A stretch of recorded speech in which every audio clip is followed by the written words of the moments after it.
안녕하세요. 적폐가 미래다 비하인드TV입니다.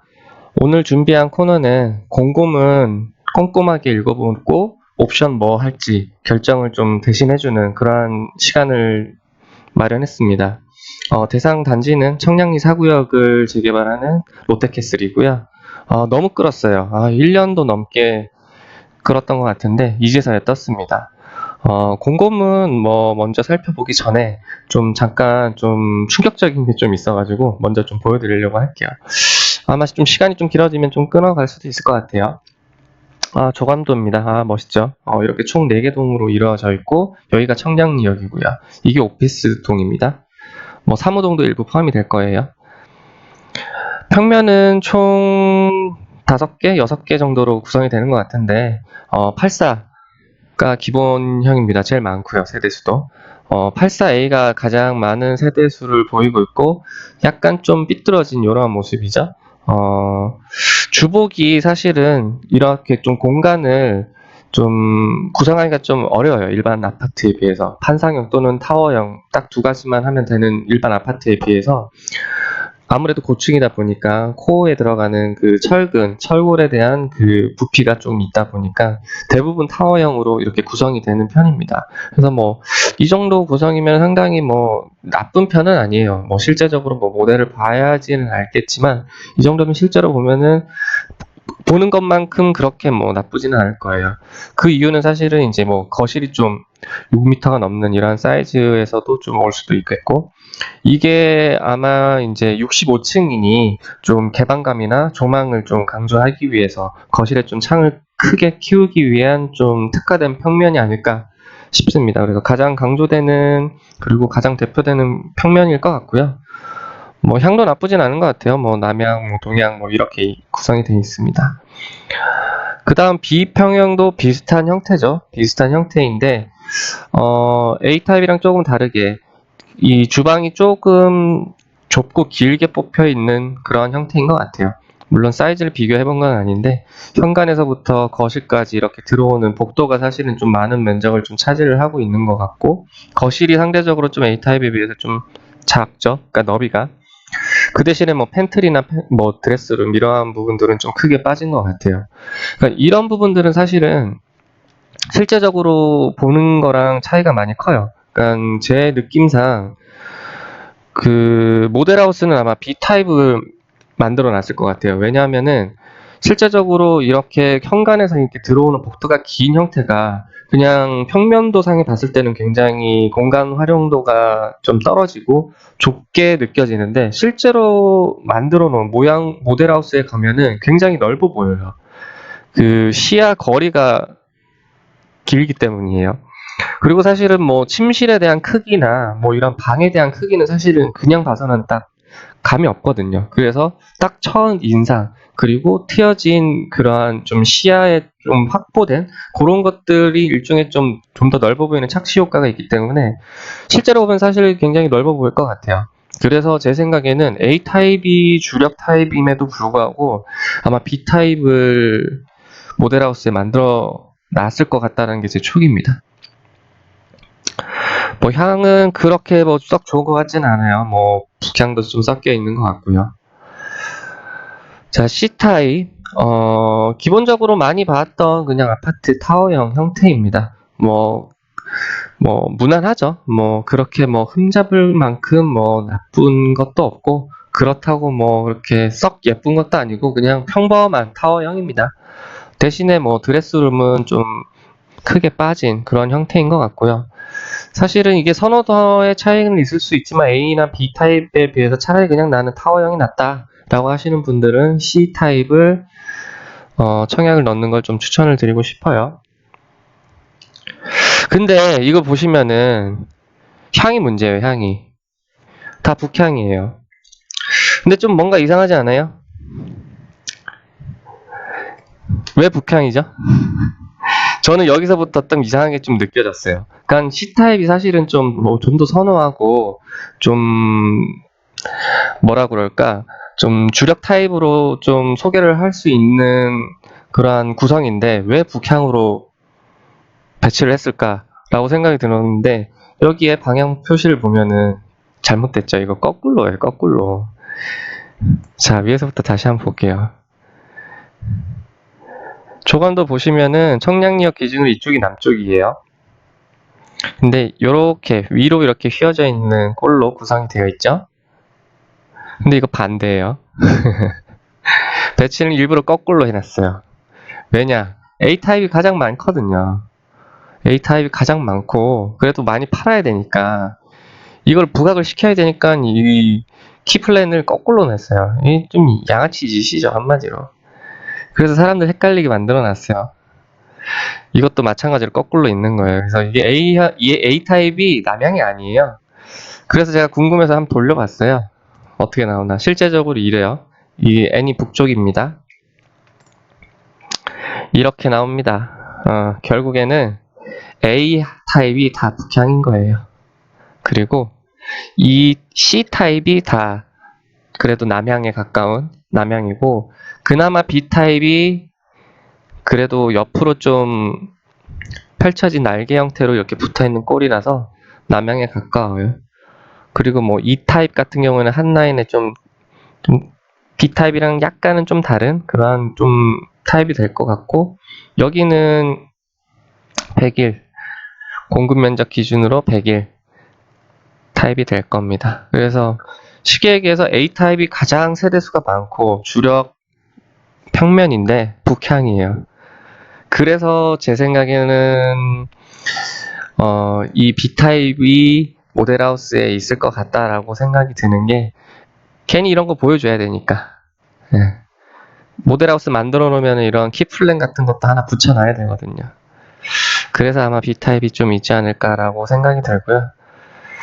그리고 또 양아치 짓을 했을 것 같아요. 그러면 결국엔 또 한 C타입이나 이런 게 또 이제 모델하우스 있어야 되는데 아마 이거 D타입이 있을 거예요. D타입이 어떤 거냐면은 제가 같이 한번 보여드릴게요. D타입이 전통적으로 선호하는 판상형이거든요. 판상형 구조이기 때문에 실제적으로 뽑는 세대수도 많지 않아요. 제일 적은 편에 속하는데 그래도 제일 선호하는 그런 타입이고 드레스룸도 어마어마하죠. 드레스룸에 창문 있는 거 간만에 봐요. 이 편한 세상 광진 그랜드파크에서 가서 봤던 그러한 모습인데 결국에는 주력 평면도 아닌데 그냥 이러한 선호하는 타입을 모델하우스에 만들어 놨을 것 같아요. 이건 제 촉입니다. 아닐 수도 있어요.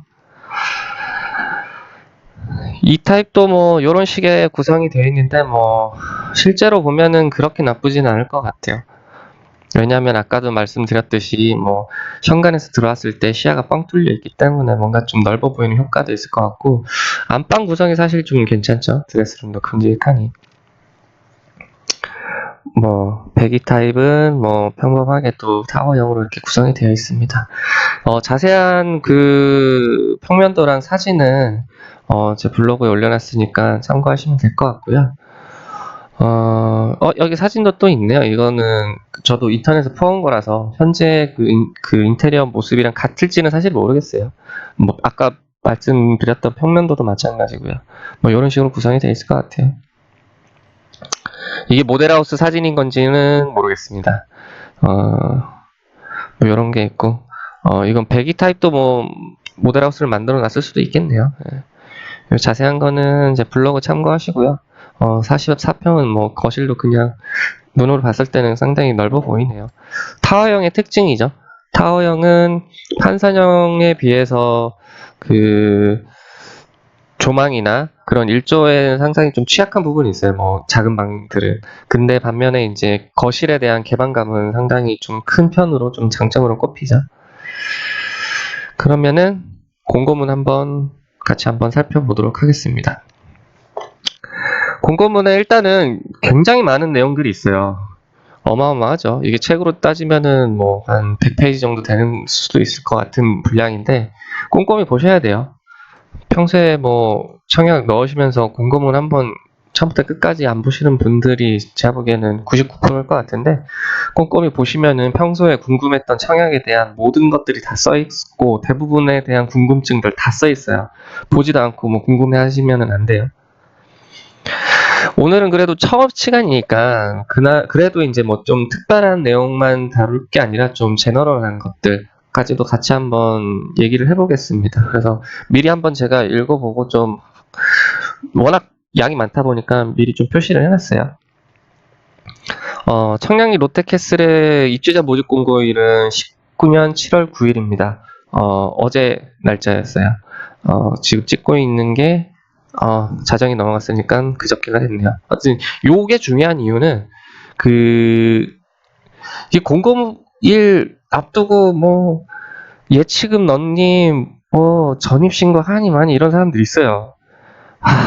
좀 답답하긴 한데 하여튼 그런 것들에 대한 기준일, 그리고 뭐 무주택 기간 뭐 이런 것들에 대한 모든 것들에 대한 기준일이 요거입니다. 모집 공고일. 그렇기 때문에 중요하게 보셔야 되는 거고요. 청량리역 롯데캐슬은 7월 9일이 기준이다 라고 보시면 되고요. 당연히 서울의 동대문구는 청약가을지구, 투기가을지구, 투기구지역의 공단은 민영아파트입니다. 이거는 중요한 거는 뭐 중도금 대출이나 나중에 주담대를 했을 때 이제 LTV나 DTI에 해당되는 그러한 것들이죠. 물론 이제 현재 기준입니다. 아까 전에 말씀드렸죠. 뭐 서울 1년 이상 살아야지 우선 공급, 당해 지역에 해당됩니다. 그렇기 때문에 기준일이고, 요즘엔 출입국 사실 증명서를 좀 서류로 많이 제출을 요구를 하는 것 같아요. 왜냐하면은 30일 이상 해외에서 체류를 하면은 당해 요건 안 되거든요. 요거 주의하셔야 돼요. 요거 모르시는 분들 많은데, 가령 예를 들어서 내가 뭐 파리에 여행을 35일 갔다 왔다 이러면은 당해 당첨돼도 부적격자로 탈락돼요. 아시겠죠? 물론 이제 꼼수로 파리에 29일 갔다가 런던에 25일 갔다가 요렇게 되면 또 괜찮다고 해요. 왜 그런지 모르겠는데 괜찮대요. 근데 괜찮다고 하는데 파리에서 29일 있었던 증빙을 해라. 숙박 기록 내놔라. 거기서 그러면 29일 동안 있었던 거를 증빙을 해라. 막 서류 이렇게 다 내라고 한다고 합니다. 그래서 29일에 대한 전체적인 그리고 또 넘어가서 런던에 25일 이렇게 있었던 거에 대해서 증빙이 없으면은 또 탈락이래요. 그러니까 이거 주의하셔야 되고요. 참고로 이 당에 대한 1년의 거주는 계속 연속성이 있어야 돼요. 그래서 가령 예를 들어서 내가 30일 이상을 출장을 갔다거나 파견을 갔다거나 이러면 당해 요건이 당연히 안 되잖아요. 근데 그러면은 갔다 와서 그러면은 30일 좀 지나면은 결국엔 나는 그러면은 1년 이상 채우는 거 아닌가라고 생각하시는 분들 많은데 안 됩니다. 이거 1년 연속이어야 돼요. 중간에 무슨 30일 이상 비어있는 시간이 있다 그러면은 그 비어있는 시간부터 다시 또 1년을 채우셔야 된다는 거, 그것도 주의 좀 하셔야 되고요. 다들 아시다시피 저적면적 85제곱미터 이하 주택은 다 100% 가점제입니다. 그렇기 때문에 1주택자 넣어도 안 돼요. 그러니까 뻘짓하지 마세요. 초과하는 거는 5대5로 가점제 5, 추점제 5로 뽑으니까 이런 거는 넣어도 됩니다. 넣어도 되고 1주택자가 85제곱미터 이하인 것에 넣는 것은 바보짓입니다. 요즘 이거 바뀌었죠. 이제 예비 입주자를 5배 뽑아요.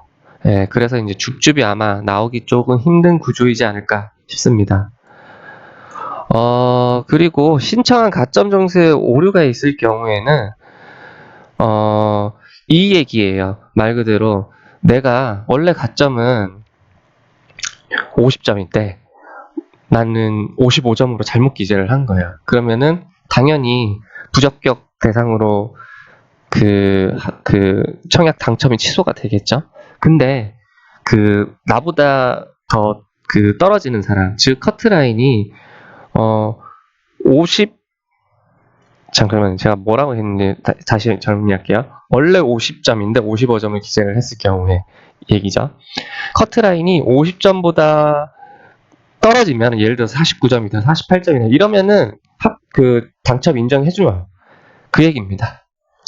그 얘기인 거고, 결국에는 근데 가점 오류 없게끔 제대로 입력하는 게 제일 깔끔하죠. 예, 그런 내용으로 이해하시면 되는 거고요. 분양가 상한제 미정형 주택입니다. 요즘에 한창 민영주택, 민영 택지지구에도 분양가 상한제를 적용하겠다 말겠다 이런 얘기가 많은데 지금 아직은 적용되는 상황이 아닌 거죠. 예. 그리고 요거 좀 알아두셔야 되는데, 내가 계약을 하든 안 하든 결국엔 뭐 당첨이 됐잖아요. 뭐 예비 당첨자도 포함입니다. 그러면은 그 통장은 못 써요. 내가 계약을 안 하더라도. 내가 계약 안 하면 이 통장 살아있는 거 아닌가? 이렇게 착각하시면 안 돼요. 당첨되면은 그 순간 이 청약 통장으로는 다시 당첨 안 돼요. 예, 그러니까 계약을 안 하더라도 청약 통장은 반드시 다시 만드셔야 된다. 그거 좀 알고 가셔야 될 것 같고요. 이건 사실은 뭐 청량리랑 상관은 없는데 첫 시간이니까 좀 자세히 좀 말씀드릴게요. 이건 당연히 전매 안 되고요. 등기 칠 때까지 안 됩니다. 안 되고, 특별 공급은 5년간 전매가 금지됩니다. 요거 차이 있는 거 좀 알아두셔야 되고요. 당연히 무주택자 기준으로 LTV DTI는 40%입니다.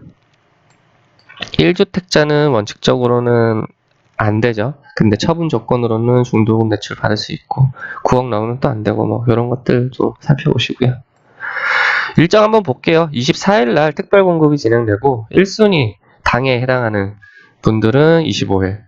뭐 이 두 건은 뭐 해당이 없을 거니까 뭐 넘으셔도 될 것 같아요. 당첨자 발표는 8월 2일 날 될 거고 서류 제출 기간은 뭐 이렇고 계약은 이렇대요. 뭐 보시면 될 것 같아요. 총 일반 공급에 대한 세대수는 1260세대입니다. 뭐 주택형은 이렇게 나누어져 있고요. 이게 A, F 요 차이는 평면은 똑같아요. 평면은 똑같은데 A는 중층 이상, F는 저층 이렇게 다 나눠 있어요. B, G 마찬가지로고요. 마찬가지이고요. 그래서 저층은 그 분양가를 9억 언더로 맞췄어요. 그래서 특별공급이 물량이 이렇게 있습니다. 각각 해당하는 거에 대해서 좀 전략적으로 좀 접근을 하시면 될 것 같고요. 여기서 좀 짚고 넘어가고 싶은 거는 그 세대별 대지 지분입니다. 상당히 적어요. 이건 다니는 제곱미터니까 평수로 따지면은 한 3.1평 정도 될 거예요. 3.5평 정도 되는군요. 3.5평 정도가 되는 거고, 내가 이 집 34평, 38평형으로 보이는데, 38평형을 사는데, 내가 가지는 지분은 4평이 안 돼. 그렇다고 보시면 생각하시면 될 것 같고요. 이거를 왜 말씀드리냐? 공급 금액 보니까 좀 황당한 게 있어서 그래요. 그 모든 공고문에는 이렇게 대지비와 건축비 이렇게 나눠서 쪼개놔서 이렇게 그 표기를 합니다. 이게 이제 뭐 분양가, 그 분양 원가 공개 뭐 이런 얘기 들어보셨죠? 이게 지금은 뭐 전면적으로 시행되는 건 아닌데, 요 정도 수준으로는 무조건 공개를 하라는 게 그 규칙입니다. 그래서 이렇게 나누는 건데, 결국에는 아까 전에 그러니까 한 채당 가지고 있는 대지 지분이 한 3.5평이라 그랬잖아요. 근데 대지비는 4억 6천이 넘어요. 그럼 평당 얼마라는 소리예요, 대체? 청량리에. 그리고 1억이 넘어요. 1억 3천 정도가 나와요. 와, 진짜 돼지가 너무 비싼 거죠. 이 얘기는 즉슨 조합이 먹을 만큼 엄청 많이 먹고 있다라는 걸로 보시면 될 것 같고요.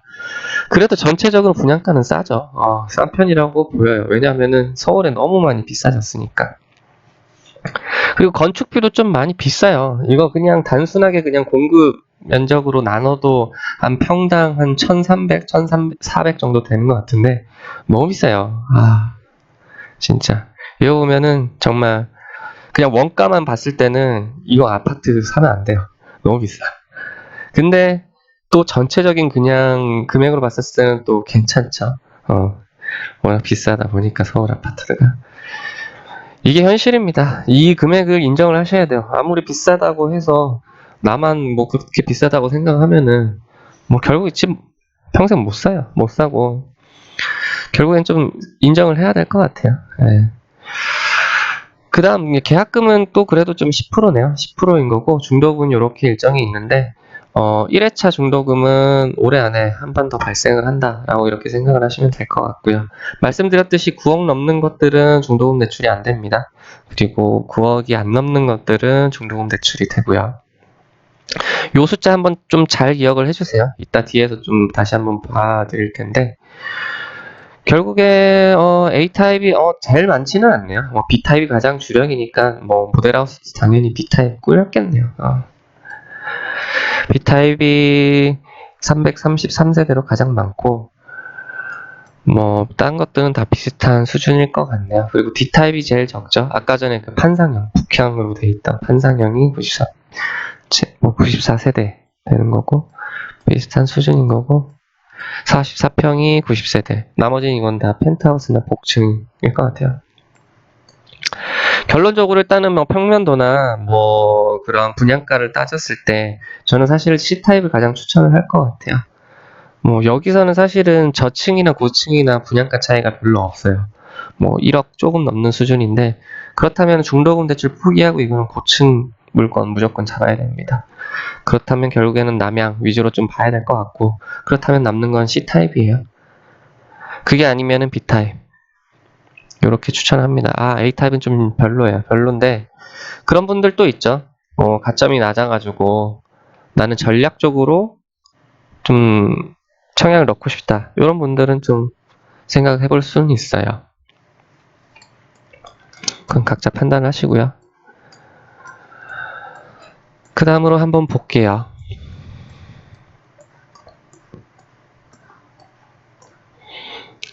글씨 너무 많죠? 저는 이 내용은 저도 좀 처음 봤던 건데 8호제곱미터 초과하는 경우에는 부가가치세가 포함이 되어 있대요. 이게 그냥 일반적인 그냥 개인은 부가가치세 이런 거 크게 상관은 없는데 법인 있죠. 법인이나 그러한 개인 매매 사업자나 이런 분들은 부가가치세 좀 민감하거든요. 네, 그런 분들도 이렇게 다 적혀 있더라라는 거 보시면 될 것 같고요. 할인율 이건 뭐지? 선납에 대한 할인율. 네, 선납에 대한 할인율이 있다. 중도금이나 잔금 미리 내면은 깎아준다 라는 내용입니다. 다자녀 이거 왜 표시했지? 네. 이 특별공급에 대한 티오를 좀 세분하게 나눴네요. 나눠가지고 기간은 요런 물량이 있고 기간은 끝났죠. 끝났고 다자녀와 신혼 부분은 요렇게 물량이 좀 쪼개진다. 요런 부분을 보시면 되는데 요거는 제가 왜 표시했냐면은 이 청량리는 서울 동대문구에 위치하고 있어요. 그래서 그 서울특별시의 그 투기 지역에 해당되는데 투기 과열 지역이죠. 다른 지역, 그러니까 즉 수도권에 있는 분들은 또 다자녀 특공을 노릴만 해요. 이렇게 TO가 있기 때문에. 그래서 내가 경기도 어디 사는데 자녀가 4명이다, 5명이다 이러면은 당첨될 가능성이 상당히 높죠. 왜냐하면은 자녀수 많은 걸로 뽑으니까 다자녀는. 그런 거 한번 챙겨보시라고 제가 표기를 해드렸던 것 같고요. 특별공급 예비 입주자도 500%를 동일하게 뽑네요. 그리고 만약에 경쟁률이 6대1이 넘지 않을 경우에는 모두 다, 그러니까 경쟁률이 5.1, 5대1, 5.3대1 이렇게 됐을 경우에는 그냥 전원, 그냥 다 예비 입주자로 선정을 해주겠다 이런 내용입니다. 동호수를 최초로 배정받은 입주자는 계약 여부 상관없이 당첨자로 관리된다. 이건 당연하죠. 동호수를 배정받았다는 얘기는 당첨자란 얘기예요. 당첨자란 얘기인 거는 나는 당첨자, 재당첨 제한에 걸리는 그러한 사람이 된다. 내가 계약을 하든 안 하든 그렇게 보셔야 되는 겁니다. 세부적인 거는 각자 한번 보시고요. 배점표도 보시면 될 것 같고요. 요거 저도 한번 헷갈렸던 건데 영유아 자녀수 이거는 말 그대로 태아를 지금 뱃속에 가지고 있는 태아를 가지고 있는 경우에 점수를 좀 더 주겠다는 얘기입니다. 둘 중에 하나 선택이 아니더라고요. 네.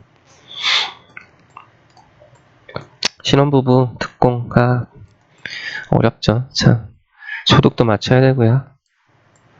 각자 보시고요. 이런 거는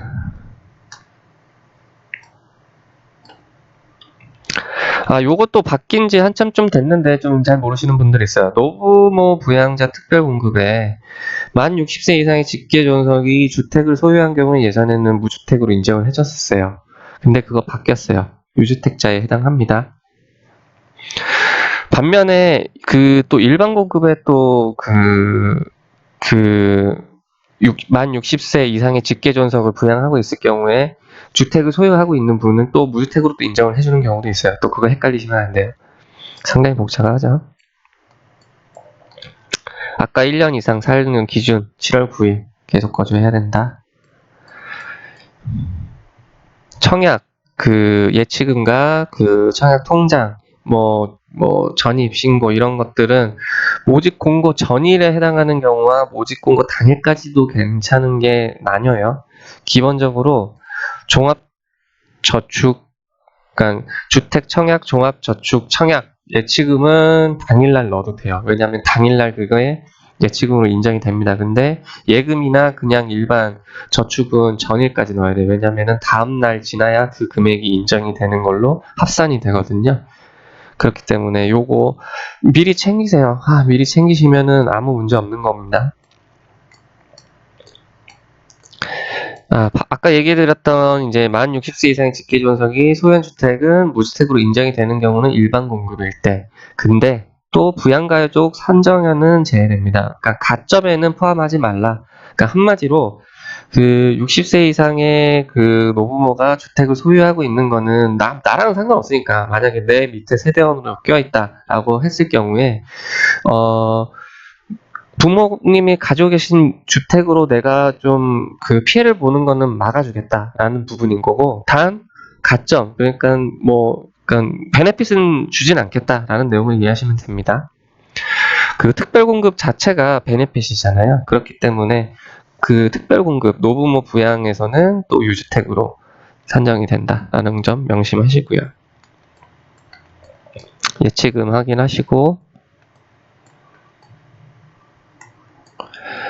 가점표입니다. 가점에 대한 만점은 총 84점이에요. 여기 또 제가 강조를 해놨죠.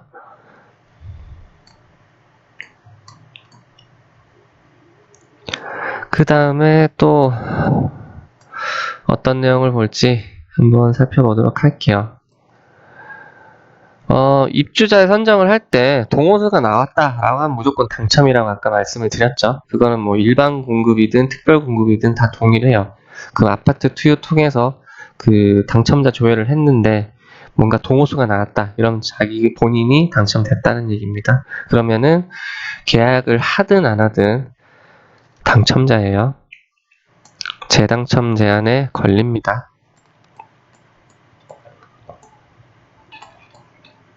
증빙 서류 챙겨보시면 될 것 같고요. 요게 사실은 지금까지가 사실은 좀 일반적인 그런 내용인 거고, 오늘 특별히 좀 뭔가 좀 꼼꼼하게 보여드리려고 이렇게 좀 말씀을 드리고 있네요. 영상이 길면 제가 좀 중간에 끊을게요. 중도금 대출은 안 해준다는 얘기를 이렇게 길게 써놨어요. 길게 써놨고, 결국에는 중도금 대출은 시공사의 의무사항이 아니니까 안 된다고 해서 나한테 따지지 말라 이런 내용입니다. 입주 예정일은 2023년 7월이고요. 지금부터 4년이나 걸리네요. 65층이니까 좀 짓는데 좀 오래 걸리긴 하겠죠. 부대시설 한번 챙겨보세요. 뭐 관리사무소 이런 것들이 있는데 요즘 유행하는 수영장이라든지 그런 부분들은 좀 기대하기는 좀 어렵죠.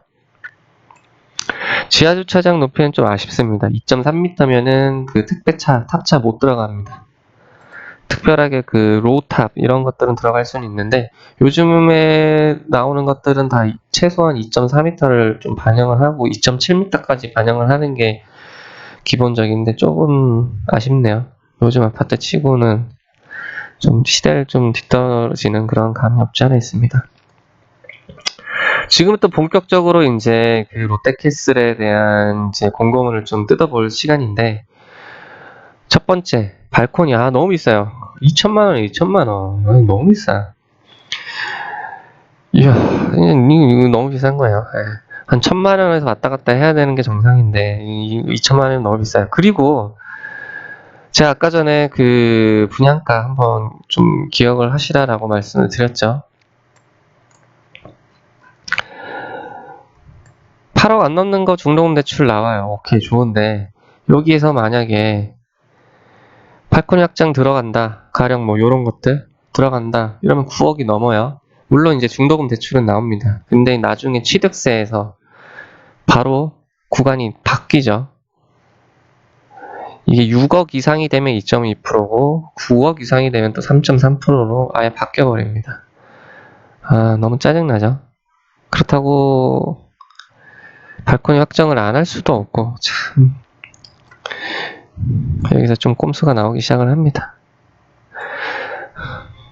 시스템 에어컨은 좀 뭐 적당한 금액인 것 같아요. 뭐 세대에 500만원이고 5대 800만원이면은 대당 한 뭐 150만원 싸게 헬스 기준으로요. 150만원 정도 생각하면 되거든요. 그래서 이 정도는 뭐 하셔도 무방할 것 같아요. 이왕할 거면은 뭐 전부 다 하면 될 것 같고요. 어차피 발코니 확장하고 9억 넘는다 그러면 그냥 5대 하세요. 여기 좀 특이한 게 있습니다. 뭐 동을 총 4동인데 A, B, C, D동 이렇게 알파벳으로 부르더라고요. 근데 4층에서 10층, 그러니까 저층에 있는 세대에는 지열을 이용한 시스템 에어컨이 기본으로 설치됩니다. 이거 그냥 옵션 아니란 얘기예요. 이거 좀 굉장히 좀 특이한 것 같아요. 빌트인 뭐 냉장고 이런 건 제끼십시오. 하지 마세요. 아, 이거 좀 특이해요. 마감재랑 가구에 대한 옵션이 있는데 뭐 현관 중문 뭐 100만원 정도면 뭐 나쁘지 않은 것 같아요. 이거는 뭐 모델하우스에서 실물 한번 보시고 판단하시면 될 것 같아요. 가격적으로는 뭐 이 정도는 괜찮을 것 같아요. 원래 뭐 삼연동 그 문이 비쌉니다. 비쌈에도 불구하고 뭐 150만원, 180만원 좀 비싼 것 같아요. 요거는 뭐 선택적으로 판단하시면 될 것 같고요. 중문 정도는 하는 게 맞을 것 같아요. 실제로 봤을 때 좀 괜찮다 싶으면요. 두 번째 좀 웃긴 게 바닥 마감을 1, 2 중 하나를 선택을 하래요.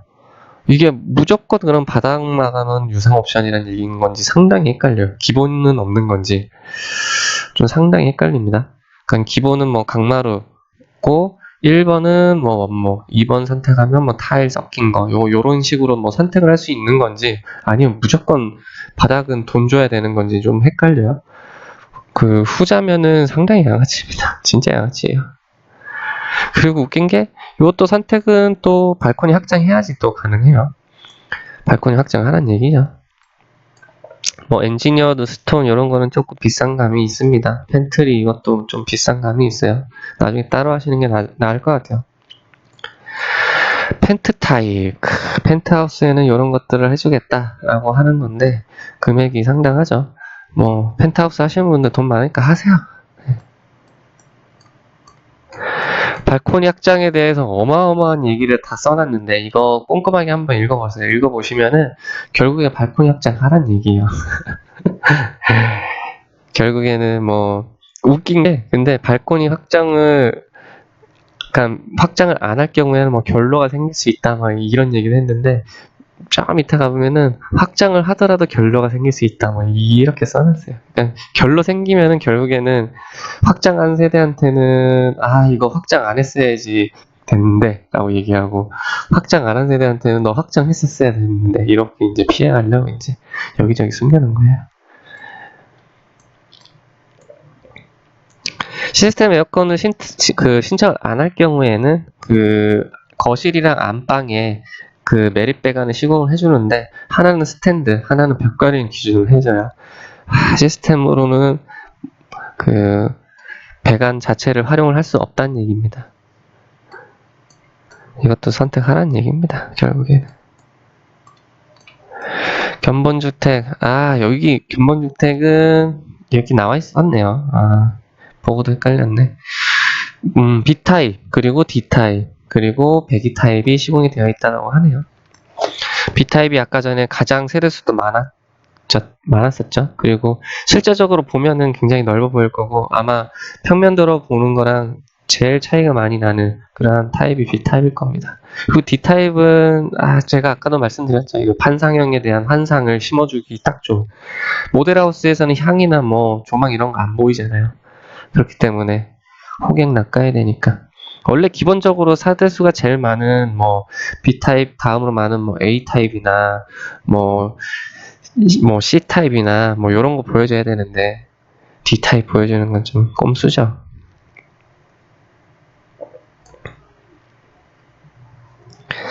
단지에 대한 세부적인 내용인데, 남측으로는 그 아까 전에 청량리 남쪽이 아닌데? 아, 여길 얘기하는 건가 보네요. 뭐 청량리역이 있다. 요런 내용이고, 뭐 동쪽은 비주거동이랑 뭐 민자역사, 비주거동이 뭐 오피스텔이랑 오피스동이죠. 서쪽은 청가시장, 뭐 인접한 데는 뭐 이건 뭔지 모르겠어요. 뭐 이런 게 있고, 북쪽에는 뭐 로타리, 뭐 길거리다라는 얘기인 거죠. 이런 게 있다라는 얘기인 거고, A동 최상층 일부 남쪽에는 국방시설, 뭐 미사일 있나 보네요. A동이 요겁니다. 요거 여기 어디에 뭐 미사일 발사 퓨웅퓨웅 뭐 이런 거. 차량 출입구는 남쪽에 하나, 북서쪽에 하나 있다는 얘기입니다. 남측 여기에 하나 있고 북서측 뭐 이쪽에 하나 있다 뭐 이런 내용인 것 같아요. 동측 일부가는 방음벽 설치한다는 얘기고요. 뭐 요쪽 어딘가에는 뭐 시끄러우니까 방음벽 설치한다 뭐 이런 내용 같아요.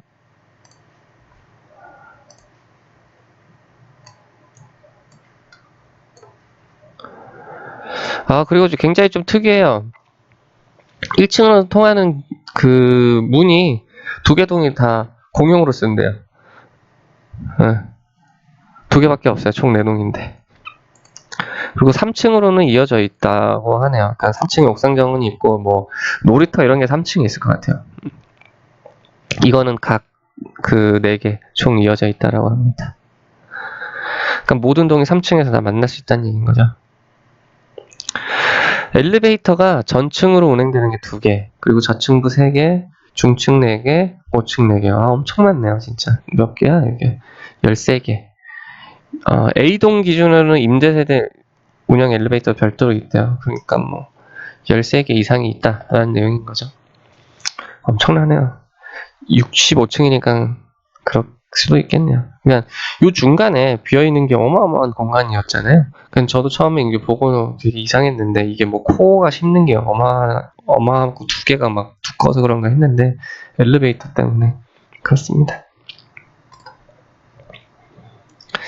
엘리베이터 뭐 성능에는 세대별로 차이가 날 수 있다 뭐 이런 내용. 공급은 한번 꼼꼼히 보시면 되게 좀 이상한 거 많죠? 다 빠져나갈 구멍들 다 써놨어요. 부대 복리시설 북쪽에 위치하고 있다고 합니다. 뭐 상가 이런 게 북쪽에 있다는 얘기예요. 경비실은 남측에 있고 쓰레기 보관소가 지하 1층에 있대요. 뭐 지상으로 노출되는 건 없어서 깔끔할 것 같네요. 단지 지하주차장은 아까 전에 남쪽이랑 북서쪽 하나 있었고요. 전기자동차 충전 시설은 없대요. 아직 뭐 없어. 이것도 좀 옛날 아파트, 옛날에 좀 그 승인을 받았다 이런 게 좀 티가 나죠. 요즘엔 무조건 뭐 몇 개 이상, 뭐 세대수 몇 세대면 몇 개, 뭐 이런 게 비율로 정해져 있는데 그런 부분 좀 아쉽습니다.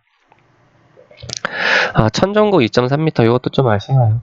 보통 주복들은 좀 천정고를 좀 높게끔 많이 하거든요. 최소 아무리 안 낮아도 2.4m는 하는데 2.3m는 좀 많이 아쉽습니다. 일반적인 아파트, 요즘도 아니고 옛날 아파트에 대한 천정고 정도 수준이다라고 보시면 될 것 같고요. 이거 보세요. 확장 및 비확장 세대에 결로가 발생할 수 있어. 뭐 다 발생한다는 얘기 아니야? 아까 전에 요거 GR 냉장고 에어컨 공짜로 주는데 여기인 거네요. 그래서 실외기는 추가로 설치할 수 없다 이런 내용이고요. 수배관이 일부 노출될 수 있다 라는 내용입니다. 이것도 또 나왔어요. 뭐 자세히 또 읽어보시면 아시겠지만 비확장 하면은 외부 창호가 설치가 안 된대요. 그냥 난간만 설치를 해준대요. 그 얘기는 이거 유리 없다는 얘기가 유리 안 해주고 그냥 난간만 해준다는 얘기입니다. 하란 얘기죠. 이건 왜 또 2번이나 했을까? 결론입니다. 일단은 상당히 좀 꼼수가 많아요. 꼼수가 많고 그래도 난 자신 있으니까 가져가라 라는 그런 자신감이 좀 보이는 그런 공고문인 것 같아요. 그러니까 결론적으로 일단은 뭐 나중에 취득세 상관 안 하고 그냥 확장은 무조건 해야 될 것 같고요. 그리고 이왕 뭐 확장해서 뭐 9억 넘는 거 에어컨까지도 하시고 뭐 바닥 그거는 진짜 모르겠어요. 그런 부분들은 좀 다시 한번 고민하셔서 결정하시면 될 것 같아요. 일단은 뭐 당첨이 돼야겠죠. 다들 뭐 당첨이 더 중요한 것 같으니까 잘 판단하셔가지고 좀 지원을 하시면 될 것 같아요. 저의 픽은 C타입입니다. 이상으로 오늘 마칠게요. 감사합니다.